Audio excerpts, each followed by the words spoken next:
കാട്ടുപന്നിക്കൂട്ടം കപ്പത്തോട്ടം നശിപ്പിച്ചു. This news is brought you by സ്വന്തം ജോസ്കോ ജ്വല്ലേഴ്സ്.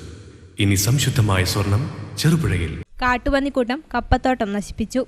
പ്രാപ്പോയിൽ പെരുന്തടത്തിലെ കല്ലമാക്കൽ വിജയകുമാറിന്റെ കപ്പകളാണ് കാട്ടുപന്നികൾ നശിപ്പിച്ചത്. കപ്പത്തോട്ടത്തിൽ ഒരു കപ്പ പോലും ബാക്കിയില്ല. കഴിഞ്ഞ ദിവസം രാത്രിയിലായിരുന്നു കാട്ടുപന്നിക്കൂട്ടമെത്തി വ്യാപകനാശം വിതച്ചത്. ചേമ്പും തിന്നു തീർത്തു.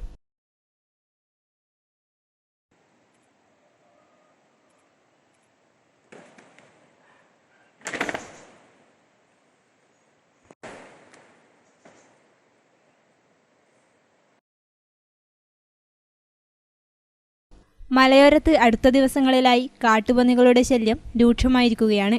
കപ്പ, ചേമ്പ്, കമുക് എന്നിവയെല്ലാം തിന്നു തീർക്കുകയാണ്. പെരുന്തടത്തെ ചില്ലകുന്നൽ നൌഷാദ്, KB സജിത എന്നിവരുടെ കപ്പ കൃഷിയും ബുധനാഴ്ച രാത്രി കൂട്ടമായി എത്തിയ കാട്ടുപന്നികൾ നശിപ്പിച്ചിരുന്നു.